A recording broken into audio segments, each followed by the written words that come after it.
Jordan, what about changing tubulars? Tubulars? Tubulars generally don't last as long as a clincher tire, just anyways. Same thing. You want to make sure, your tire doesn't have a flat spot on it. You don't want it to be squared off. Tubulars will tend to have a flat spot more than they dry rot, and you want to take a look at that. Tubulars, I can't really, that's a lot. I don't have a tubular wheel with me, but that's actually. What do you mean by tubular? There are two types of tire. This is a clincher. You saw how I took it off of there, and it had the tube and the tire are separate. Yes. The beads, the side of the tire has beads on it that hook into the rim. A tubular is a type of tire that the tube is sewed into the inside. The tire and the tube are all one piece, and you actually have to glue it onto the wheel. More your high-end race wheels are going to be a tubular type tire, just because it's a little bit lighter and the ride quality is a lot nicer, but the tires, they're quite a bit more expensive, and the process of actually getting the tubular onto the wheel is a pain in the butt. If you've never done it before, or if you're not using TUFO tape and you're using traditional glue, it can be a hassle. So you're not doing that on the side of the road with Elmer's glue. Well, here's the thing though, is like the thing that a lot of what's keeping a tubular onto the rim is the pressure of the tire. So you get flats. Owner of the shop, Harry, rides tubulars 24/7.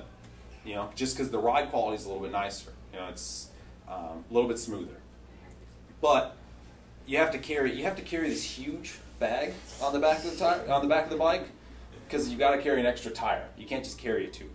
So you definitely don't want to get two flats that. Exactly, because you'd be walking or you'd be calling somebody, and so what you'll end up having to do is you'll end up having to rip the old tire off and then mount the new one while you're out there. And yeah, it's a pain. It's not fun to do.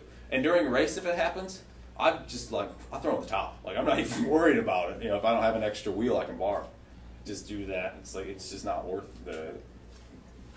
the hassle. A lot of times with tries is that some of the shorter distance stuff, they don't have a wheel truck. Some of the longer distance stuff will have a neutral support vehicle that, should you be stuck out there on the side of the road, they've got something they can help you out with. Shorter distance stuff, not so much. And once again, it's if you get a flat with a tubular, I hope you're in for a longer run that day, because you're just going to end up having to run your bike the whole rest of the way in. So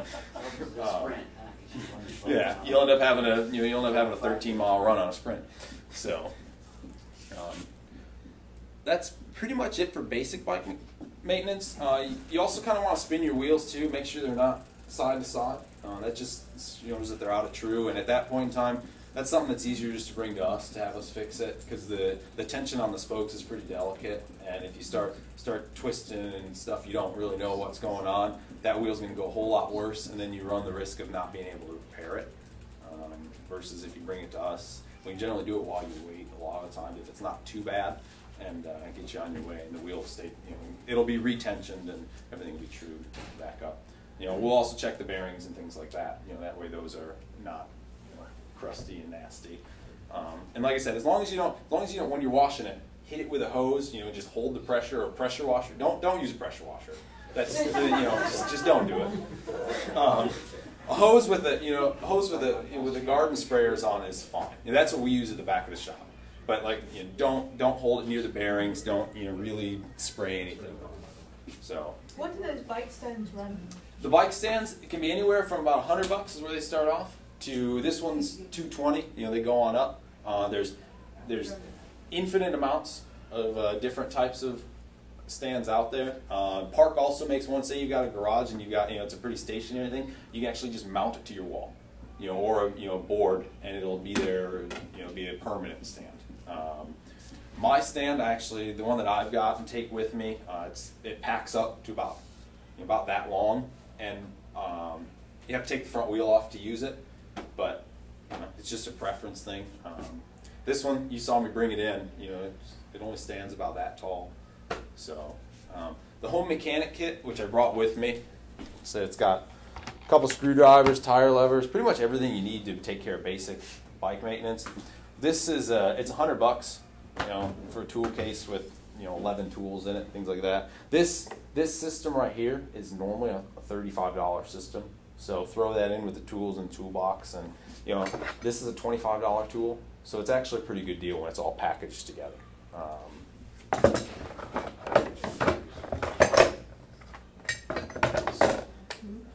Anybody have any questions? Anything I didn't go over that you want me to go over?